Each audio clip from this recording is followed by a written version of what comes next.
એક બહુ જ ભયંકર વિઘ્ન આવશે આપણે. શ્રી રામદૂતમ શરણમ પ્રપદ્યે. સૌ પ્રથમ આ સાત્વિક ઉત્સવે તથાસ્તુની આ ભૂમિને પ્રણામ કરું છું. એની રજને મનોમન મસ્તક ઉપર ધારણ કરું છું. આ ભૂમિ ઉપર વિરાજમાન પ્રેમ મંદિરમાં ભગવાન શ્રી કૃષ્ણ અને શ્રી પ્રહલાદીની શક્તિ એના દર્શન કર્યા. કૃતાર્થ હોય, કૃતાર્થ હોય, કૃતાર્થ હોય ન સંશય. બહુ જ આનંદ થયો અને એમનો હેતુ સદભાવ રહ્યો એવા આપણા સૌના પૂજ્ય દાદા એમના ચરણમાં પ્રણામ કરું છું. દાદા રાધે રાધે.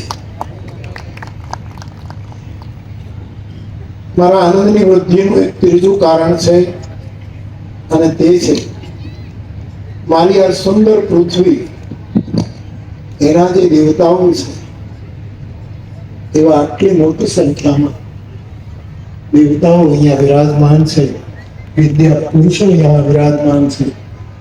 એ બધાને પ્રણામ કરતા બહુ જ આનંદ અનુભવ છું.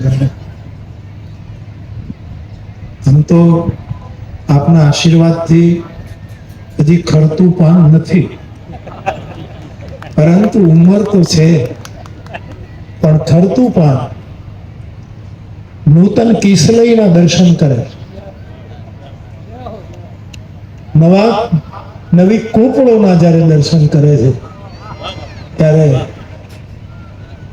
એ પર્ણ હલતું પડી માટે નથી હલતું, એ નૃત્ય કરે. તેથી હું બહુ જ રાજી થાઉં છું.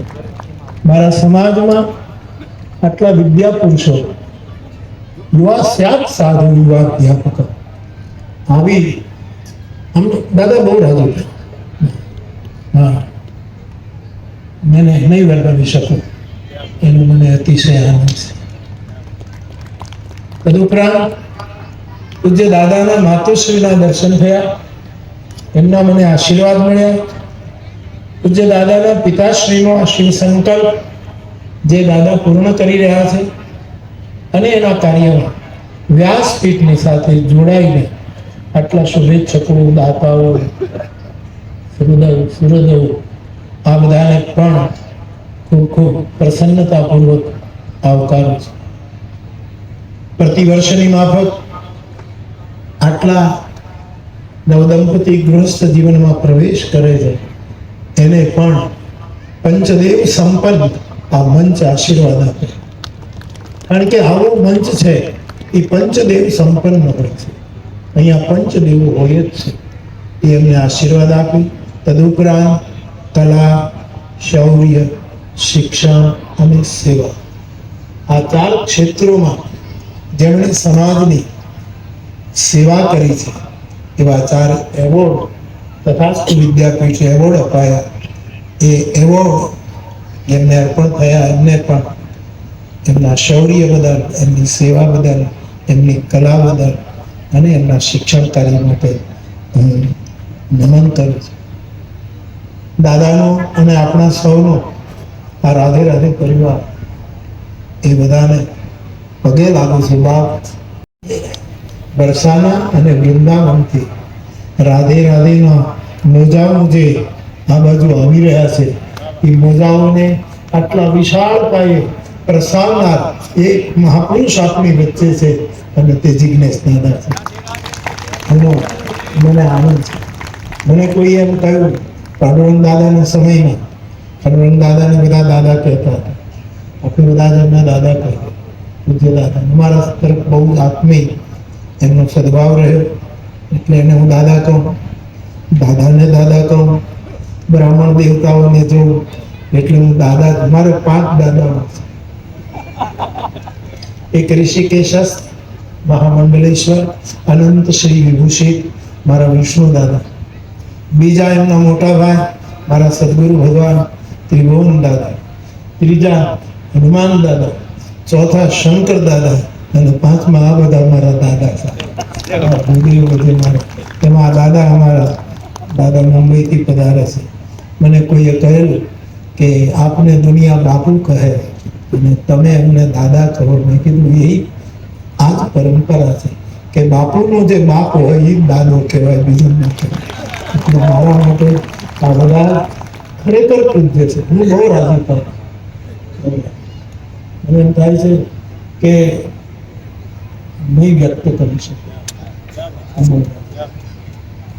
અને આવી વિદ્યાપીઠ તથાસ્તુ અહીંથી ઘણી વખત પસાર થવાનું થયું છે, પણ યોગ ન હોય જ્યારે યોગ થાય ત્યારે આજે મારા માટે, આપના માટે નહીં દાદા, જોગ લગન ગ્રહ વાર તિથિ સકલ ભય અનુકૂળ, આ પાંચેય અંગ પંચાંગના અનુકૂળ થયા છે.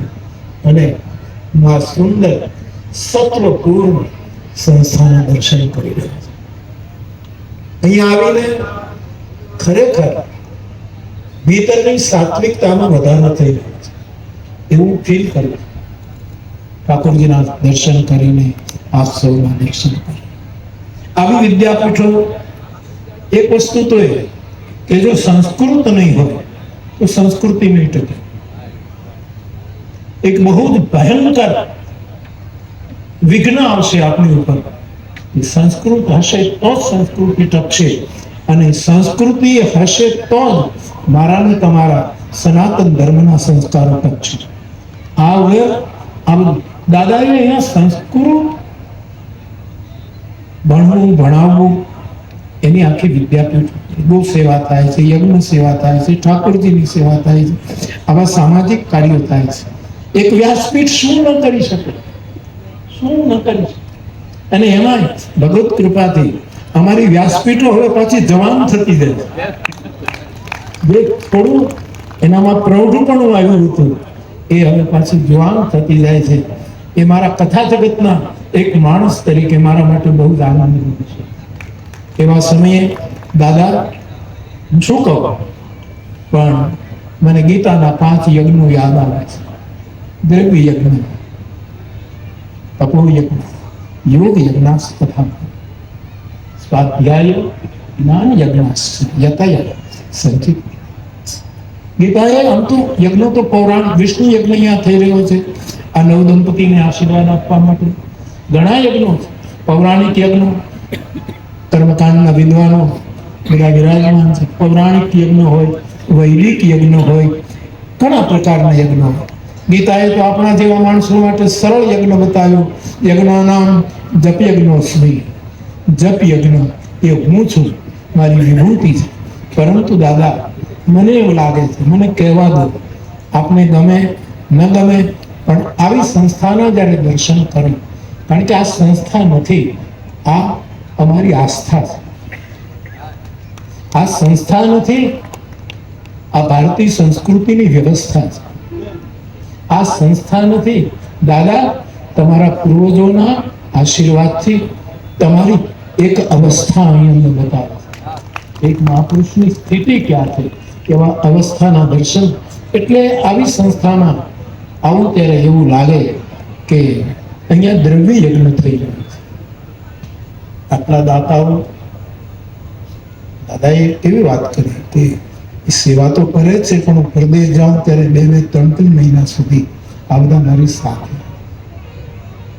આ દ્રવ્ય યજ્ઞ છે. અને દ્રવ્ય યજ્ઞ કેવલ પૈસાથી જ ન થાય. દ્રવ્ય યજ્ઞ એટલે જે સંસ્થામાં માણસ જાય અને એનું હૃદય દ્રવીભૂત થાય, એની આંખોમાં દ્રાવણ આવે, અશ્રુ સરે. સાચો દ્રવ્ય યજ્ઞ તો આ છે. દાદાની આંખમાં એના ખૂણા ભીંજાયેલા જો આ બધું જોઈને મેં મારી જાતને રોકી છે. મારા ખૂણા ભીંજાતા જતા હતા ઠાકોરજીના દર્શનમાં. મારા બધા જ પૂજ્ય ચરણોને જોઉં ત્યારે મને એમ હતું કે હું આજે કેટલો પ્રસન્ન છું. આજની મારી સંધ્યા કદાચ વિશેષ સંધ્યા કર્યા વગરની મારી સંધ્યા થઈ રહી છે. નહીતર હું પણ સામવેદી સંધ્યા કરનારો એક જીવ છું. કારણ કે મને સામવેદની સંધ્યાની દીક્ષા પૂનાના એક સામવેદી બ્રાહ્મણ પાસેથી મને પ્રાપ્ત થઈ હતી. અને મારો પોતાનો સામવેદ છે. એટલા માટે હું પણ મને એમ લાગે છે કે આજે મારે સંધ્યા કરવાની જરૂર નથી. મારી સંધ્યા પૂરી થઈ ગઈ. એટલે અહીંયા દ્રવ્ય યજ્ઞ થઈ રહ્યો છે. હા, બિલ્ડિંગો બનશે, દાદાનું જે કોઈ મનમાં સંકલ્પ હશે ઠાકોરજી પૂરો કરે એ બધું જ થશે આજના દેશકાળ પ્રમાણે. પરંતુ સાચો યજ્ઞ તો અહીંયા દ્રવ્ય યજ્ઞ. અહીંયા માણસ આવે ને એની આંખ ભીની થઈ જાય. જે દિવસે આશ્રય અને અશ્રુ આ બે વસ્તુ આપણે ગુમાવશું એ દિવસે આપણે બહુ ખોટનો ધંધો. અશ્રુ અને આશ્રય આ બે ભૂલાવાનું. મને હમણાં જ બપોરે એક ઝાડની નીચે અમે થોડોક વિશ્રામ કર્યો લાપાળિયા, ત્યારે એક દીકરી મને પૂછતી હતી કે બાપુ કોઈ પરમ તત્વ આપણી સાથે સાથે ચાલતું હોય એના ફિલિંગના પ્રમાણો કેટલા? મેં કહ્યું પહેલું પ્રમાણે કે કારણ વગર આંખના ખૂણા ભેગા ત્યારે સમજવાનું કે કોઈ ચેતના આપણી આજુબાજુમાં ફરી રહી છે. કારણ વગર આ થાય તો. બીજું, કારણ વગર અંદરથી રાધે રાધે રાધે રાધે રાધે આવું અકારણ સ્મરણ શરૂ થાય ત્યારે સમજવાનું કે આપણી આજુબાજુમાં કોઈ ચેતના ફરી રહી છે. કારણ વગર આપણા વિઘ્નો દૂર થવા માટે આપણા સ્પીડ બ્રેકરો કોઈ હટાવી દે અને આપણે ફીલ કરતા કરતા આગળ વધીએ ત્યારે સમજવાનું. તો આ સ્થાન દાદા દ્રવ્ય યજ્ઞ કરે. અહીંયા આપ વિષ્ણુ યજ્ઞ કરશો, પ્રતિ વર્ષે પાટોત્સવ આનંદોત્સવ થશે અને અનેક યજ્ઞો થશે. કારણ કે પહેલા વિદ્વાનોને આપણે સાઉથમાંથી લાવવા પડતા. અમે પણ ઘણું આવું કરતા રહે, સાઉથમાંથી લાવવા પડે. આજે મારી સૌરાષ્ટ્રની ભૂમિ, મારી આ ગુજરાતની ભૂમિ દૈવી સંપદાથી એટલી સંપન્ન થતી જાય છે કે આપણે બોલાવવા નથી પડતા. હાજરા હજુર છે સાહેબ, એમના મંત્રોથી દ્રવ્ય યજ્ઞ.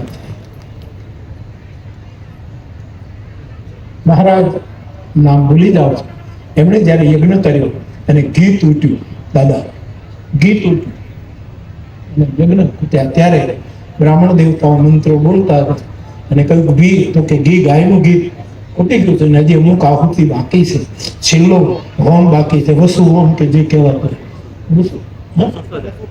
જે વસુધારા જે કરવાની એમ કઢાય. એ વખતે એ બ્રાહ્મણ દેવતા આચાર્ય એમ કહ્યું કે યજમાન આમ થાય છે. એ વખતે યજમાનની આંખમાંથી આંસુડા પડવા માંડ્યા અને યજ્ઞ પૂરો થયો. આ દ્રવ્ય યજ્ઞ, દ્રવ્ય યજ્ઞ, તપુ યજ્ઞ. આ તપની ભૂમિ. હજી દાદા ભલે 2 વર્ષ થયા પણ મને એમ લાગે છે કે તપી ગઈ છે.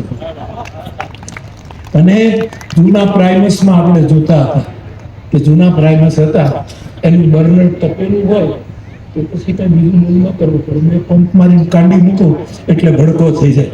ભૂમિ તપો, અહીંયા તપ યજ્ઞ થઈ. આ તપ યજ્ઞની ભૂમિ છે. યોગ, આટલા લોકોનો યોગ, આટલા લોકોનો અહીંયા સમન્વય, આટલા લોકોનું મળવું. પહેલો યોગ યજ્ઞ તો છે પતંજલિ ભગવાનનો યોગ હોય કે જે યોગ હોય આપણે ત્યાં શાસ્ત્રમાં, પણ આ યોગ આ બધાને મળવાનો અહીંયા યોગ યજ્ઞ થઈ રહ્યો. અને સ્વાધ્યાય, નિરંતર સ્વાધ્યાય વિદ્યાર્થીઓ માટે આપ વ્યવસ્થા ઊભી કરી રહ્યા છો, અતિથિઓ માટે વ્યવસ્થા ઊભી કરી. હું તો નિત્ય સ્વાધ્યાય. આજે દેશના સ્વાધ્યાયની બહુ પ્રવચનો વધી ગયા છે, સ્વાધ્યાય ઘટી ગયો. જે દિવસે સ્વાધ્યાય વધશે તે દિવસે વગર પ્રવચને પ્રગતિ થશે.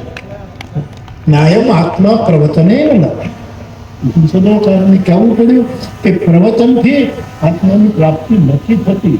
આવું સ્પષ્ટ કહ્યું. એટલે અમને ઘણા કહે કે તમે આટલું બોલો છો. મેં કીધું એમાં કથાનું નામ નથી. કથાથી તો ભગવાન મળે, પ્રવચનથી ખાલી નથી બોલતું. તો સ્વાધ્યાય બોલી, આ સ્વાધ્યાય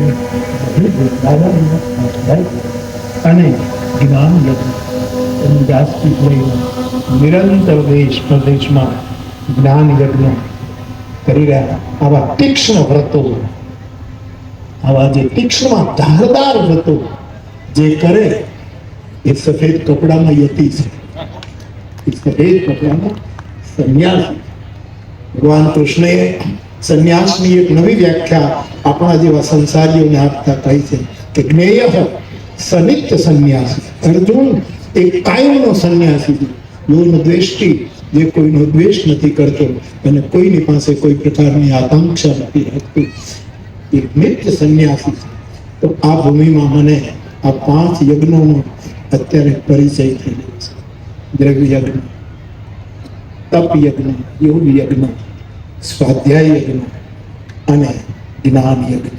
કઠિન બહુ છે, પણ જે લોકોને સનાતન ધર્મ તરફ જાગૃતિ આવે છે, એ જાગૃતિ આવા જ્યાં યજ્ઞો થતા હશે ત્યાં બધાને ચોક્કસ ખેંચી લાવશે અને નવી પેઢીને દાદા આપ જાગૃત કરી રહ્યા છે. હું જોઈ રહ્યો હતો 1-1.5 કલાકથી એ બહેનો દીકરીઓ દાદાને જોઈને રાધે રાધે રાધે રાધે આ ઉચ્ચારણ કરે. આ બહુ મોટું કામ થઈ રહ્યું છે, એ નવી પેઢી જાગૃત થઈ રહી છે. વિશેષ કંઈ નહીં કહેતા, ઠાકોરજીને પ્રણામ કરીને, દાદાને પ્રણામ કરીને, સમય હશે, અનુકૂળતા હશે, આગળથી કંઈ બંધાયેલું નહીં હોય, આવતા પાટોત્સવ આટલી શરતો સાથે છે.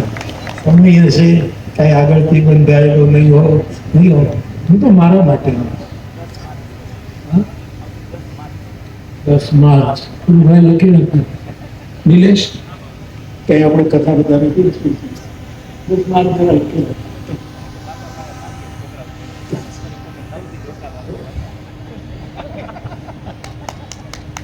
તો વિશેષ કઈ નહીં કહેતા, એ તો શબ્દના સેવકો છે.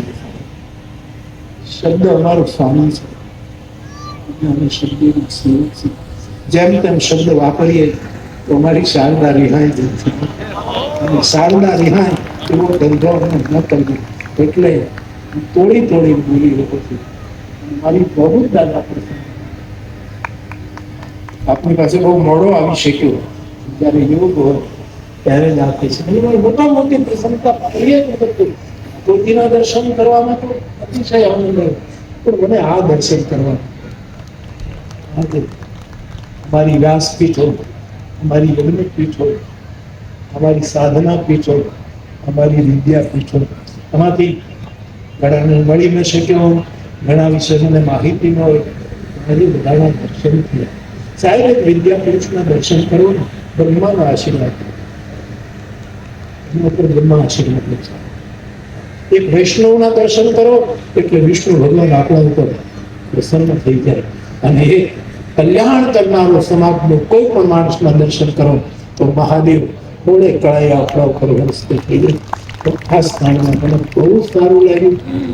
અહીંયા કૃષ્ણ બિહારી ગુરુનો એક શેર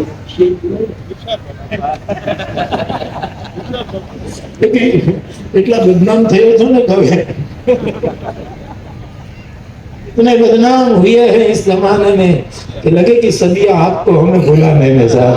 એવો એક એ તો બીજાનો શેર છે, પણ મારે કૃષ્ણ બિહારી મૂળનો એક શેર કેવો છે કે